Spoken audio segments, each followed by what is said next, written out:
porch again, trying to get the wisdom we can. And today we're going to get wisdom from Nick. How are you, Nick? Welcome to I'm Wisdom on the Front Porch. I'm doing well. It is a little too cold outside to be on my real front porch today. It's like 25 degrees, but I'm Well, excited to be here. yeah, that's what it was this morning. I think it's warmed up a little bit. Now the wind picked up, so it's cold again. But oh well, critters got to get fed and taken care of too. hmm But where are you located at? I'm in Philadelphia. Oh, yeah. I've got nothing to complain about. I'm in Central Texas, so it's like I this will would be gone in love two that. weeks, and then we'll be fine. Yeah. You've got a few days to go. hmm So tell me about yourself. What's your business? Sure. So I'm the CEO of IdeaScale. We are a software company that makes idea management software. We've been around 15 years. Our customers are huge organizations like Pfizer, the US Post Office, US Coast Guard, Comcast, like big meaty organizations. And what our software does is really three things for them. Number one, it helps them collect great ideas. Number two, it helps sort out good ideas from bad ideas. And number three, it helps them turn those ideas into reality. Conceptually, our software is like a social network for ideas. So on TikTok or Instagram, you post videos of yourself on vacation or of your kids. On IdeaScale, we're a social network where people post ideas. And ideas could be something as simple as, what snacks you should have in your office fridge, to more complex ideas like here's a new part for a rocket ship or a new product or new marketing campaign that our organization should pursue. So is it ideas that people already have, or do people go there to look for ideas too? More the former, right? So an organization will apply our software because they want to collect a bunch of ideas. So they have imagine you are the US Post Office. You've got 500,000 employees around the country. You want to get the great ideas they have in their heads into a software system like ours. Oh, So you can, get all those great ideas that your frontline employees have, or it doesn't have to be your employees. It could be your customers. Like I have some great, I use the US Post Office all the time. I love the idea that they're soliciting feedback from people like me on, hey, here's how you can get better. oh, good. Yeah, that's a really important thing. And I think companies that do that do it because when they do want to grow, they do want to get better, they want to increase their employees, they want to satisfy their customers. And that's really great. I was surprised to hear you had the US Coast Guard in there. Um, We have a very and substantial U.S. federal government business. So pretty much okay. any major U.S. Federal government agency using software for crowdsourcing ideas typically uses IdeaScale because we are by far the most secure solution out there. Oh, and that's really good to know too. Yeah. So let's say I've solicited all of my companies, all of my employees and co-employees, maybe customers too, and they've all brought their ideas to you. Then what happens to those ideas? Sure. So again, let's use the social network analogy. So somebody posts a video on TikTok or Instagram. Other people then vote on those ideas. Some people upvote, some people downvote, some people Mhm. give thumbs up, some people comment on the idea and say, hey, you have a good idea, but here, what if we tweak this a little bit and make it a little bit better? So all of that same sort of stuff activity happens in IdeaScale. You post an idea, and then other people, these could be your employees, these could be your customers, interact with you on that idea, saying, hey, this is a great idea. We're going to vote it up. We're going to vote it down. We're going to comment on it. We're going to iterate on it. And then you can also progress that idea, right? You can take an idea that is a back of a napkin idea and flesh it out over time, saying, okay, here's an idea. Let's actually write a more thoughtful description about it. Let's do some analysis. Is it actually a good idea? What is the ROI of this idea? Does it meet our ethical boundaries? Does it meet our financial obligations? Does it meet our mandate, right? Like the US Post Office, if somebody posts a great idea for, let's say, a burger shop on the US Post Office idea, that may be a great independent idea, but it may not be relevant for the US Post Office, and there should be some way Right. to sort that out. So our software helps you figure out not only good ideas versus bad ideas, but helps you, make those ideas meatier over time. Yeah. Yeah. More relevant. Um, oh, that's really good. That was actually going to be one of my questions. It's like, what if people have all kinds of ideas, but they aren't really relevant to what they're Not all doing? ideas are good and not all ideas are relevant, and that's okay. That's part of kind of the creative or Right. brainstorming process. You want to get everything in there. It's like no idea is a bad idea initially, right? But after evaluation, after progress, after kind of fleshing ideas out, yes, some ideas are less good, and some ideas are in fact terrible, and some ideas are in fact not relevant. Right. Right. That's really cool. So how did you get into this business? Sure. So I'm a professional CEO, which means organizations, this could be private equity firms, founders, venture capitalists, they bring me in when a company is ready for that next phase of its success. So this could be a small company that's grown into a medium company and is now aspiring to be a big company, or it could be a company that's struggling and needs a turnaround CEO. I've run or co-run three different companies, the largest of which was $100 million revenue trucking company with 1,000 trucks going around the country. The smallest of which was a small $2 million revenue men's shoe startup. And now I'm at Okay. IdeaScale, which has been around for about 15 years and got 100 employees around 7 or 8 countries now. Oh, wow. That's really cool. So obviously this is something you love to do. Yeah, it's a tough job, right? Like when I get brought in, I often am showing up with very little knowledge of what the company does, and very quickly and being tasked often with an extraordinary challenge. Like for IdeaScale, it was how do you take a medium-sized, highly successful organization and make it global and make us have more products for our product suite. So it's a tough job when I show up because I have to learn about the industry, learn about the company, adapt to its culture, and I'm challenged with a big goal or mandate. At the same time, it's super fun, right? Life, what's the joke? Like new experiences keep you young. There you go. I like that one. Yeah. And it's good. It's good you enjoy it because wow, look at all the variety you get and you get to help these corporations get what they want. So sometimes do you do you see the corporations getting all these ideas from employees and everything, but yet these ideas are not really what the company is looking for? They're like, yeah, these are all great ideas, they're relevant to the company, but this is not quite what we had in mind. Well, it depends. I don't think we usually have that reaction Okay. because imagine that you run a campaign, an idea scale campaign, right? And you're a company, you may be running 10 campaigns with 10 different goals, right? One could be a DI initiative, one could be a office snacks initiative, one could be what's our new toy for like a big toy company like Mattel Okay. or Pixar or whatever, right? Um, if you ask your employees, your customers, or your constituents for ideas, they're going to give you a lot of ideas.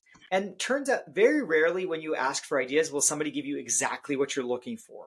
That's very rare in normal life, right? If you ask your spouse for a suggestion or a teacher for a suggestion, they're going to give you a bunch of ideas and very rarely will it be a perfect fit.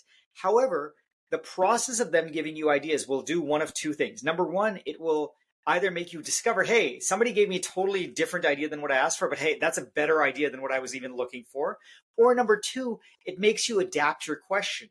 If I asked you what's the best type of apple and you tell me banana, it may make me think, wait, I was asking a stupid question. I don't actually care about the best type of apple. What I was looking for was the best type of fruit or the best type of food. So people Okay. adapt their questions through the process of interacting with a diverse set of ideas.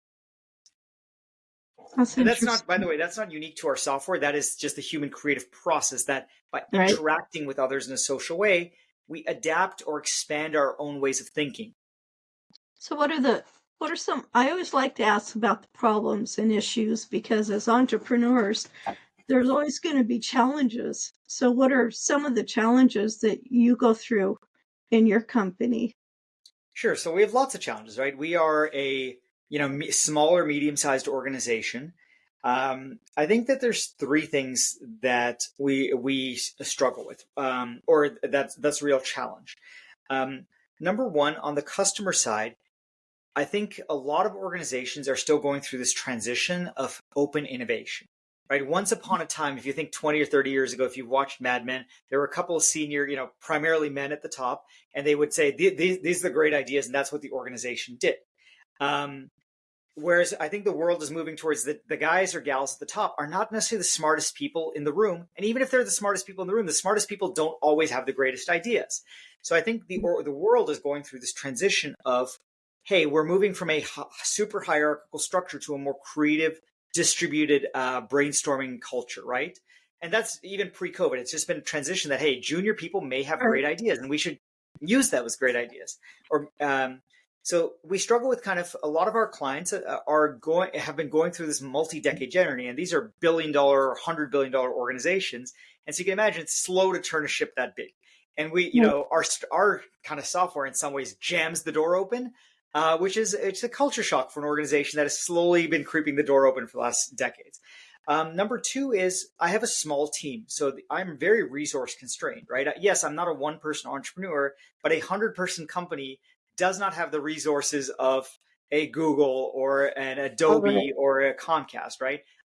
If I need to run a marketing campaign, or if Comcast needs to run a marketing campaign, they probably have a world specialist on every single function, marketing thing available to them.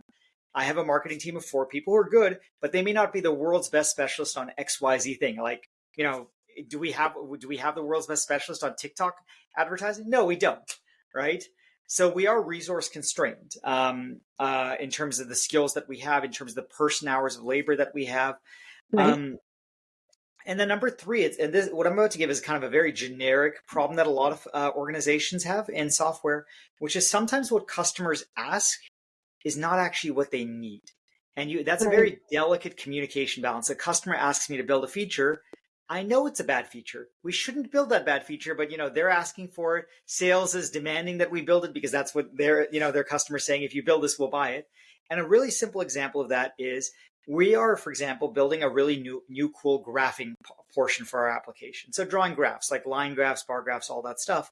Right. And one of our customers said they want to have the ability to add an infinite number of lines to their graph. Okay. And they don't want infinite, but they want to be able to add 10 or 20 lines. I'm a theoretical math major. I can barely look at a graph that has got more than 3 lines. Okay. And I'm really, really good with numbers and data. So when someone says they want 10 or 20, they're thinking about it very theoretically. But in reality, anybody looking at a graph really only wants to see 1 or 2 things so they can really understand what's happening at the graph. So I have to have this delicate balance that, hey, no, we're not going to build that. We're going to be a little paternalistic because we know graphs with many lines are actually useless. Your brain cannot handle that much data. My brain can't handle that much data, and this is what I do for a living. Yeah, so I imagine you still have to delicately handle that to help them see what's going on with it. Exactly. It's a delicate both external communication as well as internal communication, because you have to explain to like sales or your account managers that, hey, this is a bad idea for us to build. Not in software, actually in any form of product design, whether that be a toy or a software. In some ways, you have to be a little bit paternalistic towards your customers. For using the toy market, for example, everyone wants all these little cool widgets on toys, but the toy company says no, because guess what? That's a choke. It's going to break off and some kid's going to choke and die on it. So that's a very delicate balance that a lot of product companies have, regardless of what their product is, whether that be jet engines, toys, or software. So that's why I said it's a very common challenge, and we certainly experience it every day here. Oh, man. Yeah, I could imagine, man. Wow. I'm just kind of, my mind is going now. There's a funny example if you've ever seen the Dictator movie with Sacha Baron Cohen. It was a comedy that came around 10 years ago. And, this is mocking a fake dictator wanting to build a nuclear missile. And the dictator, who's a crazy person who knows nothing about building missiles, asks his lead scientist, why is the top of his missile round instead of pointy? And the scientist is trying to explain to him, it flies better this way. Only cartoons have pointy missiles. And you can imagine the delicate balance. And obviously the scientist gets executed because he didn't listen to the dictator. But that's a very funny thing, anecdote that I always think back to, that like, we have that, but thankfully we're not in a position where, our customers are dictators who will execute us when we, say this is bad. That is good. That's a fun example. Democracy has a lot of benefits and civil rights. Wow. So what do you suggest for someone who's maybe who does something similar, but they're looking to grow their business? What are some of the things they need to look into? Sure. I'll give, I think, 2 or 3 pieces of guidance. Number one is, and this is probably something people hear a lot, like go learn how to use these AI tools. They are extraordinarily powerful at making you more efficient, right? And not just ChatGPT, there's image generation tools, video generation tools that will automate your accounting in just unimaginable ways, right? For example, one of my neighbors who's a history buff saw this webpage and she wanted to do a walking tour of these historical Philadelphia landmarks. I took that webpage, sent it to Google Gemini and said, create a one-day walking tour. And it took Oh, all the data wow. on that page and created a super organized walking tour. It even created a lunch break where, see, here's these 5 lunch options. It wrote out the historical context. So you now have a 1-page printout or 2-page printout that'll walk you through these 8 historical landmarks in Philly, all within our neighborhood, and plan for breaks and plan for times to eat lunch, and organized it in a way so you start and end back at your starting location, which is great because I didn't think of any of that, right? Because I've never organized Right. a walking tour. So that's Yeah. advice number 1. Go learn these tools because they are enabling extraordinary productivity gains and quality gains across. Again, that was an example from my personal life, but there's many examples in my professional life. Number Yeah. 2, learn new skills constantly, right? Always. I think a Always. lot of people, especially as they get out, are past their college or graduate school portions, just stop learning.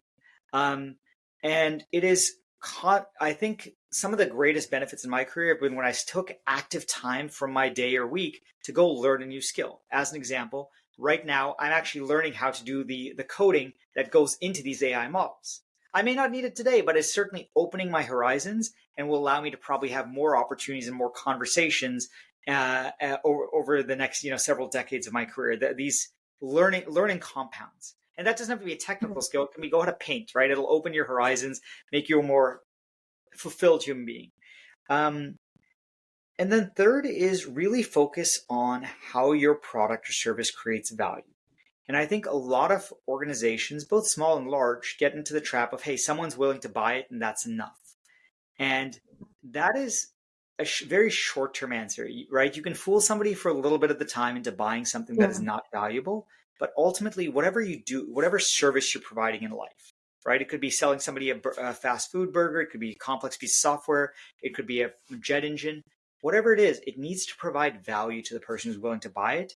And if you're not able to honestly tell yourself in your heart of hearts that your product or service creates value, you need to make changes in your organization quickly, because eventually your customers wake up and realize, hey, I don't need this. Yeah, that's very true. I like those points that you gave. And the one thing you brought up that I appreciate you talked about was that AI is different. There's, I think, 4 major AI tools out there, but each one serves a very different purpose. And so it's important to know which one you need to use for what you're going to do. And I'm glad you said that. Yeah, and we need to keep learning all the time. You never stop learning. I remember when I was very young, some people who were much older than I am now told me, whatever you do, don't stop learning, because when you stop learning, that's when you start dying, because it's like you have nothing left to live for. And I think most people I know with longevity, lifetime learners, always learning something. Yeah, at the risk of getting too scientific, yeah, there's just a ton of research out there that, especially as you age, if you're not exposing yourself to new experiences, your brain deteriorates much faster than people who are out there being social, learning new skills.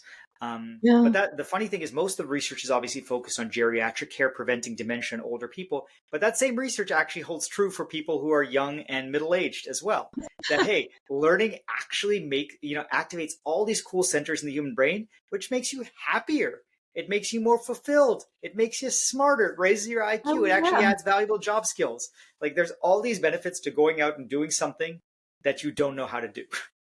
Yeah, definitely. And sometimes they say if you're mad and frustrated over all of it, then go find something different to do because that's not beneficial to you. If you want to learn and you're just, mad and frustrated because it's challenging, but you're pushing onward, that'll be okay. But if you don't enjoy it, if it's just, oh man, I have to do this again, then you're kind of defeating your purpose. But yeah, definitely enjoy the process, enjoy the journey. Yeah. So if somebody comes to you, what do they typically ask you? In me personally, or like me as an idea? In your business. So Um, see, I have yeah. this big corporation, and I'm like, I think we need to get some new ideas here. So I come to you, and it's like, Nick, what can you do to help out my company? Sure. I think they ask us two things and we say three things. They number one say, how do we make our company more innovative? And that's a big question, right? Yeah, Because that's a cultural fundamental kind of mission level change to an organization. That's something, and some organizations are very innovative and some aren't. And those that aren't, usually they're smart enough to know they're not and they want to change. And that's a very hard question because I think we don't solve it all for them. And we're very honest for them. I think we're very good at, one third of the innovation puzzle, but there's two-thirds that we can't solve by ourselves and requires a lot of other things, and I can get into that. The second is a more tactical question. Okay, we've committed to being innovative. We think your software could be one of the things that helps us do that. How do we use open innovation to really make a difference in our organization? oh um, yeah, and I think we give three answers. Number one is we say try and be as open as possible in who you include in your innovation process. Yes, we understand there's sensitive intellectual property and you may have secret patents and stuff, but to the extent possible, you want to talk to as many people or get the insights from as many people. So ask all of your customers, right? If you are McDonald's, stop hiding your secret recipes with your 1,000 chefs in your warehouse test kitchen in Chicago. Go ask your billion customers. And the software, obviously, software and internet enables that at an unimaginable skill, right? A lot of our businesses were built on closed innovation because it was actually very hard 40 years ago to talk to people who were more than a walking distance away. Long distance didn't exist back when McDonald's was founded, right? Like you couldn't easily right. phone somebody in Japan. You can today. Actually, you don't have to phone them. You can video chat them. So that's That's number one. right. Make your innovation process as open as possible, even though it's uncomfortable, even though it's not the way your organization works. That's where great ideas come from unexpected places. Um, Number two, have both specific goals and broad goals. Because when you have a specific goal, that's important. That like if I need to invent a new type of burger for my seasonal launch, that's a problem I do need to solve. And let's make a campaign or a question to my audience that, hey, what's the burger I should launch in my fall line, or the tank top, or whatever it is. Right. But then also have broad questions, open-ended questions where people contribute their random ideas, right? Because if you ask too specific a question, if you ask only about burgers, somebody's not going to submit their great idea for a new soda or for a restaurant location that you should open at. You want those great ideas. Otherwise, Yeah. if you don't create a forum for those uh, strange ideas or things that are not immediately necessary, then you miss out on a lot of extraordinary opportunities in businesses. And then the third thing is act on your ideas. One of the most disheartening things to customers or employees is you spent the time and effort to put forward a great idea. It's obvious it's a great idea. Everyone agrees it's a great idea, and no one does it. That is one of the biggest demotivators and gets people Taking disconnected from action. your organization. Yeah, yeah, yeah. Taking action. It's like, yeah, we've got all these plans, but then we keep having meetings talking about these plans, and we never get the plans to, Mm-hmm. activated. So, yeah, that's a very good point to bring up.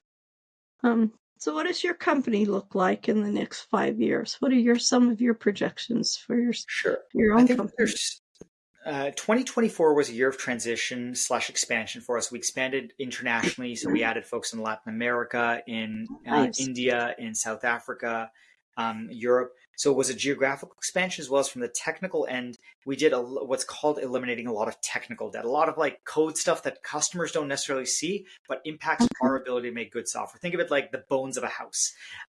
We fixed a lot of that stuff, right? You don't see it because you see the skin, the muscle, the Right. hair, but we fixed a lot of fixed or improved upon the bones of the house.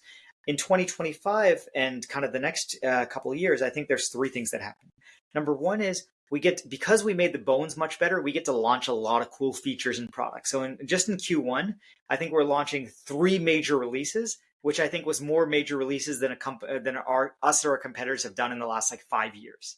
And that's Oh, going to nice. continue throughout 2025. A lot of new features, and not just new features, but like some fundamentally new products are coming out. Number two is I think we will focus a lot more on providing end-to-end innovation solutions for our customers. So as I mentioned earlier on this episode, customers ask us, hey, how do we become more innovative? And we can say, like, today we can say we only help you with 1/3 of your innovation problem.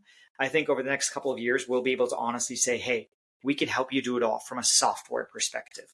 Nice. And I think number 3 is just from the macroeconomic perspective, a lot more organizations will have made the transition to realizing that innovation is a talent, it is a skill, and it is a masterable skill. And that an example of that is 20 years ago, there was nobody in an organization with the title Chief Innovation Officer. Today, I think about 20% of the Fortune 500 companies have somebody whose job and title is Chief Innovation Officer. And that trend is continuing, and we're thankfully to be on the right side of that trend, where organizations are realizing, hey, innovation is hard, and there's a right way to do it, and we need someone whose job it is to do it. Right. That's really good. That's a lot of forward thinking. Thank you. Pretty proud of you for looking that far in the future. So how do people get a hold of you? Sure. 3 ways. Number 1, if you want to check out the random stuff Nick Jain, am doing, my personal website is nickjain.com. It's an ugly website, but there's a couple of games and stuff I coded up on a Saturday morning one. So my random projects, there's some poker code there if anybody's an online poker player. Number 2 is for IdeaScale specifically. Our website is ideascale.com. And I want to mention that our software, by the way, is completely free for organizations or teams less than 100 people. So if you're one person, 10 person, or if you're a 100-person team at Samsung, like a $1 billion company, our software is still free. So I encourage people to go check it out. It costs them nothing. There's literally no strings attached. You don't like us, delete your account. All your data is yours and it's gone. And number 3 is to get in touch with me personally. LinkedIn's probably the best way for people to DM me. Okay, and what was your company website again? It's ideascale.com. So if you see IdeaScale written behind me, it's literally that.com. Okay, good. Well, thank you so much, Nick, for being on my show today. I love the information you gave. It's both for entrepreneurs and, well, I think it's just for just about anybody listening in and watching this. Thank you so much for having me and for the great questions. Yeah. Do you have any closing thoughts for us?